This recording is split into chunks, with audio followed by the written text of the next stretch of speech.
చంద్రశేఖరరావు కడుపు మండి 2014లో అధికారంలోకి వచ్చిన తర్వాత ఎందుకు కొడంగల్ పేదలకు అత్యధికంగా ఇల్లు ఇచ్చిండ్రని సిబిసిఐడి ఎంక్వైరీ చేసిండు. కానీ ఆయన ఎన్నికలప్పుడు మనకు మాట చెప్పిండు డబుల్ బెడ్రూమ్ ఇల్లు ఇస్తాను. నేను అడుగుతున్న ఈడున్న కొడంగల్ శాసనసభ నియోజకవర్గ యువకులను చాలామంది ఇక్కడికి వచ్చిండ్రు.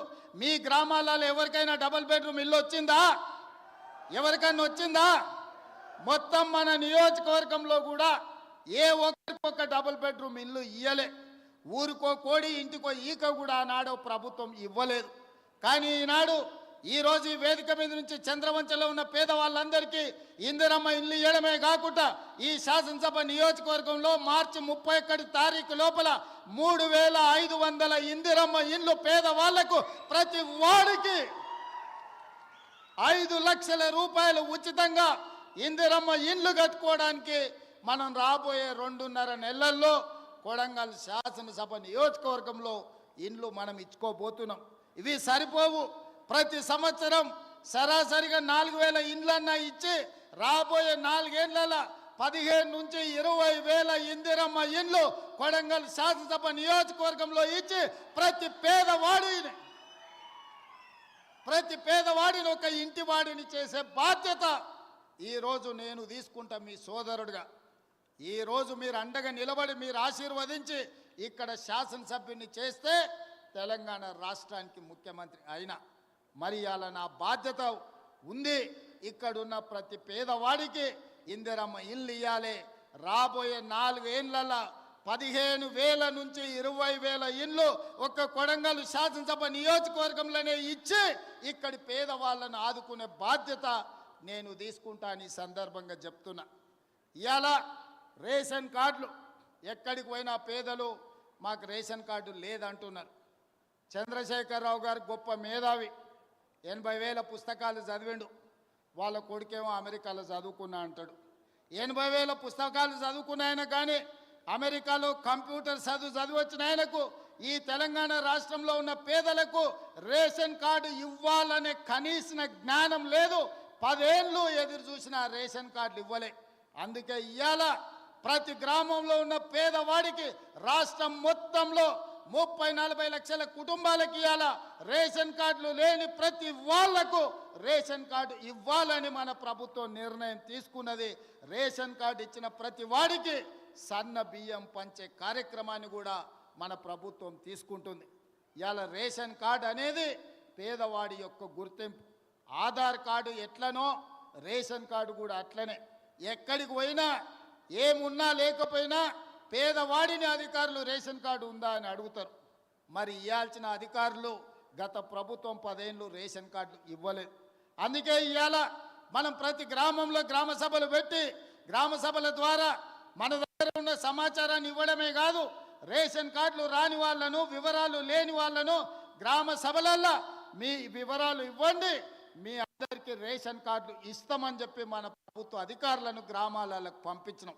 ప్రతి 6 నెలలకు క్రమము తప్పకుండా అధికారులను గ్రామాలకు పంపిస్తున్నాం. గత 10 ఏళ్లలో ఎప్పుడైనా అధికారులను చూసిండ్రా అని నేను అడుగుతున్నా.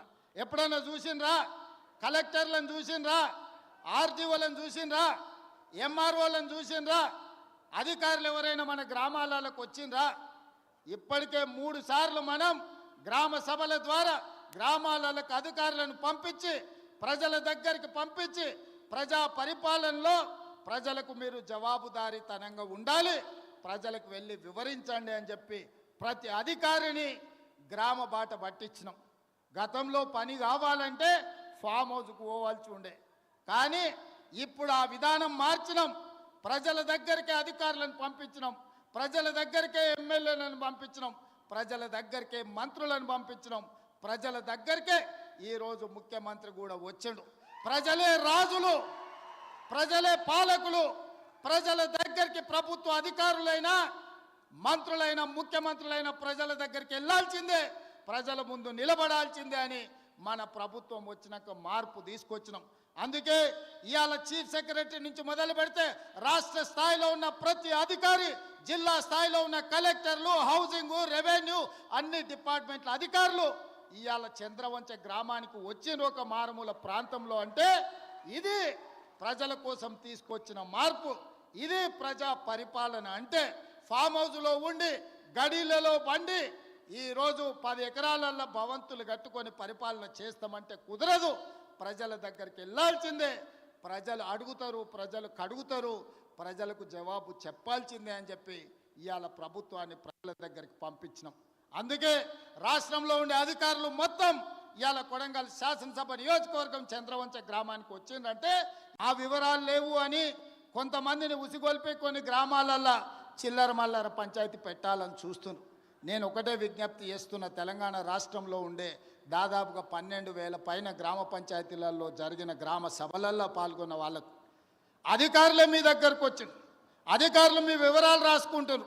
అధికారులు మీ వివరాలు తీసుకొని మీ సమస్యల్ని పరిష్కరించడానికి వచ్చినప్పుడు మీరు ఆ అధికారులకు పూర్తి స్థాయిలో వివరాలు ఇవ్వండి. మీ వివరాలన్నిటినీ కంప్యూటర్లో క్రోడీకరించి మీకు అందరికీ సంక్షేమ పథకాలు అమలు చేసే బాధ్యత ఈ ప్రభుత్వం తీసుకుంటుంది. ప్రజలకు జవాబుదారీతనంగా మేము ఉంటాం. ప్రజలు అడిగే ప్రశ్నలకు సమాధానం చెప్తాం. ప్రజలకు సంక్షేమ పథకాలను అమలు చేస్తాం. ఇది రాష్ట్రం నలుమూలలా మీరు గుర్తు పెట్టుకోండి. అమలు చేస్తాం. ఇది రాష్ట్రం నలుమూలలా మీరు గుర్తు పెట్టుకోండి. చెప్పింది చేసి చూపించే పార్టీ ప్రభుత్వం మనది. తెలంగాణ ఇస్తామన్నాం, తెలంగాణ ఇచ్చినాం. 2023లో మనం అధికారంలోకి వస్తామన్నాం, మనం అధికారంలోకి వచ్చి చూపించినాం. ఇవాళ అధికారంలోకి వచ్చిన మనం అభివృద్ధి కార్యక్రమాలను, సంక్షేమ పథకాలను అమలు చేయాల్సిన అవసరం ఉన్నది. అందుకే నిరంతరం మేమందరం పనిచేస్తున్నాం. మీ ఆశీర్వాదం ఉండాలి. ఇవాళ మీరు ఒక్కటే ఆలోచన చేయండి. కొడంగల్ శాసనసభ నియోజకవర్గం ఈరోజు రాష్ట్రం మొత్తం అభివృద్ధి కార్యక్రమాన్ని భుజాల మీద వేసుకొని ఒక పక్కన గోదావరి నది జలాల మీద కట్టిన కాళేశ్వరం కూలిపోయినా ఈసారి దేశం మొత్తం మీద కాళేశ్వరం కూలిన 1,56,00,000 మెట్రిక్ టన్నుల వరి ధాన్యాన్ని పండించి 500 రూపాయల బోనస్ కూడా ఇచ్చి ఇవాళ రైతులను ఆదుకున్నాం. 10 ఏళ్ళైనా పాలమూరు రంగారెడ్డి ఎత్తిపోతల పూర్తి కాలే. 10 ఏళ్ళైనా నారాయణపేట కొడంగల్ ఎత్తిపోతల పథకానికి కనీసం టెంకాయ కొట్టలే. ఇవాళ పాలమూరు ప్రాజెక్టును పూర్తి చేయాలని కొడంగల్ నారాయణపేట ఎత్తిపోతల పథకాన్ని ఈరోజు మనకు నీళ్లు తేవాలని, కృష్ణానది జలాలు కొడంగల్కు తీసుకురావాలని మనం కష్టపడుతుంటే కాళ్ళల్లో కట్టెలు పెడుతుండ్రు. మిత్రులారా, మీరు ఆలోచన చేయండి. ఇవాళ వాళ్ళు 10 ఏళ్ళ అధికారంలో ఉన్నారు. వాళ్ళని చేయొద్దన్నమా? కల్వకుర్తి పూర్తి చేయొద్దన్నమా? భీమా, నెట్టంపాడు, కోయిలి సాగర్ ప్రాజెక్టులను, ఆర్టీఎస్ ప్రాజెక్టులను, పాలమూరు రంగారెడ్డి ఎత్తిపోతల ప్రాజెక్టులను మనమేమన్నా వద్దన్నమా? పూర్తి చేయొద్దని ఏమన్నా అడ్డం పడ్డామా? 10 ఏళ్ళైనా చంద్రశేఖరరావు గారికి, రామారావు గారికి ఓపిక లేకుండే, తీరిక లేకుండే. ఎంతసేపు వాళ్ళ సంపాదన, వాళ్ళ ఫామ్ హౌజులు, వాళ్ళ కుటుంబం యొక్క క్షేమమే తప్ప 4 కోట్ల ప్రజల సంక్షేమం పట్టించుకోలే. అందుకే ఇవాళ ఆ పథకాలన్నీ వేగంగా పూర్తి చేస్తున్నాం. అవి ఒకవేళ పూర్తి అయితే ఇవాళ వాళ్ళకు జిల్లాలో, రాష్ట్రంలోనే మనుగడ ఉండదు అని చెప్పి ఈరోజు వాళ్ళందరూ కూడా వీటికి అడ్డుపడే ప్రయత్నం చేస్తున్నారు. శాసనసభ అంటేనే సమస్యల మీద చర్చ. మీరందరూ సర్పంచులు, ఎంపీటీసీలు, జడ్పీటీసీలు ఇక్కడ చాలామంది ఉన్నారు. గ్రామ సభలు పెట్టినా, మండల సమావేశం పెట్టినా, జిల్లా పరిషత్ సమావేశం పెట్టినా ఆ ప్రజాప్రతినిధులు అక్కడికి వెళ్ళి వాళ్ళ ప్రాంత సమస్యల మీద మాట్లాడతారు. వాళ్ళ ప్రాంత సమస్యలను అధికారుల దృష్టికి తీసుకెళ్తారు. వాళ్ళ ప్రాంత సమస్యల మంత్రుల దృష్టికి తీసుకెళ్తారు. పనులు కాకపోతే సభలోనే నిరసన తెలిపి పనులు సాధించుకోవడానికి ప్రయత్నం చేస్తారు. ఇది ప్రజాప్రతినిధి యొక్క బాధ్యత. కానీ 13 నెలల ఒక్కరోజైనా ప్రధాన ప్రతిపక్ష నాయకుడు అసెంబ్లీకి వచ్చినా మీరు ఆలోచన చేయండి. ప్రధాన ప్రతిపక్ష నాయకుడు అసెంబ్లీకి రానప్పుడు, ఊర్లో ఎన్నికైన సర్పంచ్ ఊర్లో లేనప్పుడు, ఎంపీపీ సమావేశాన్ని నిర్వహించినప్పుడు వాళ్ళు ఉండాల్సిన అవసరం ఉందా? ఇవాళ సర్పంచ్ ఊర్లో లేకపోతే ఊరిడు అని మనం అంటాం. మరి ప్రతిపక్ష నాయకుడు సభకు రాకపోతే ఏమనాలనో మీరు ఒక్కసారి ఆలోచన చేయండి. ఆయనకు బాధ్యత లేదా? అధికారం ఉంటే అధికారం చెలాయిస్తాడు, అధికారం అడ్డం పెట్టుకొని కొల్లగొడతాడు. ఇది తప్ప ప్రతిపక్ష నాయకుడిగా వారు బాధ్యతలు నిర్వహించరా అని నేను అడుగుతున్నా. బాధ్యత నిర్వహించినప్పుడు వారికి ఆ పదవి ఎందుకు అని చెప్పి నేను ఈ వేదిక మీద నుంచి ప్రశ్నిస్తున్నా. అందుకే ఇవాళ ఆలోచన చేయండి. కొడంగల్ శాసనసభ నియోజకవర్గంలో పరిశ్రమలు తేవాలి, మన నిరుద్యోగ యువకులకు ఉద్యోగ ఉపాధి అవకాశాలు కల్పించాలి అని ఈ నియోజకవర్గంలో మనము రైతులను ఒప్పించి ఒక 1300 ఎకరాల భూసేకరణ చేయాలని చూసినాం. అక్కడికి పరిశ్రమలు తెస్తే 40-50 వేల మందికి ఉద్యోగ ఉపాధి అవకాశాలు వస్తాయి. వెనుకబడిన మన ప్రాంతం 70 ఏళ్ళు మనల్ని ఎవరిని పట్టించుకొని ప్రాంతం ఇవాళ మనకు ఒక అవకాశం వచ్చింది. ఈ అవకాశంతో ఇక్కడ పరిశ్రమలు తెచ్చి ఇక్కడ పెట్టుబడులు పెట్టించి మన చదువుకున్న నిరుద్యోగ యువకులకు ఉద్యోగాలు ఉపాధి అవకాశాలు కల్పించి ఇక్కడున్న ఆడబిడ్డలను ఆదుకోవాలని ఒక పరిశ్రమ తెస్తే ఆ పరిశ్రమ భూసేకరణకు పోయిన అధికారుల మీద దాడులు చేయిస్తారు, రాళ్లతో కొట్టిస్తారు, వాళ్ళని చంపాలని చూస్తారు. ఇదేనా న్యాయం? మనం ఒకవేళ అట్లనే ఆ ప్రభుత్వంలో చేసి ఉంటే 10 ఏళ్ళు వాళ్ళు పరిపాలన చేతురా? కొడంగల్కి ఒక్క పైసా దేలే, ఒక పరిశ్రమ రాలే. ఇవాళ మనకు అవకాశం వచ్చినప్పుడు మనం చేసుకుందామంటే ఇవాళ అధికారుల మీద దాడులు చేపిస్తారు. ఈ విధానం మంచిదా? మీరు ఒక్కసారి ఆలోచన చేయండి. వెనుకబడ్డ మనం ఎప్పటికీ వెనుకబడే ఉండాలనా? ఎప్పటికీ మన పిల్లలు ఇట్లనే ఉండాలనా? ఎప్పటికీ మన పిల్లలు కోస్గి బస్ స్టాండ్లోనో లేకపోతే కొడంగల్ బస్ స్టాండ్లోనో మద్దూరు బస్ స్టాండ్లోనో దౌలతాబాద్ బస్ స్టాండ్లోనో లేకపోతే గుండుమాల చౌరస్తల్లో ఇంకా లుంగీలు కట్టుకొని ఖాళీగానే తిరగాలనా? మన పిల్లలు చదువుకోవద్దా? మన పిల్లలు డాక్టర్లు, లాయర్లు, ఇంజనీర్లు కావద్దా? మన పిల్లలు పరిశ్రమలలో పని చేయొద్దా? వాళ్ళ పిల్లలు చదువుకొని ఐఏఎస్లు, ఐపీఎస్లు కావద్దా? మన కొడంగల్కు మెడికల్ కాలేజ్ వద్దా? మన కొడంగల్కి ఇంజనీరింగ్ కాలేజ్ వద్దా? మన కొడంగల్కు పాలిటెక్నిక్ కాలేజ్ వద్దా? మన కొడంగల్కు డిగ్రీ కాలేజ్ వద్దా? ప్రతి మండలానికి జూనియర్ కాలేజ్ వద్దా? మన పిల్లలు చదువుకోవడానికి విద్యాలయాలు కొడంగల్లో ఉండాలనా లేదా ఆలోచన చేయండి.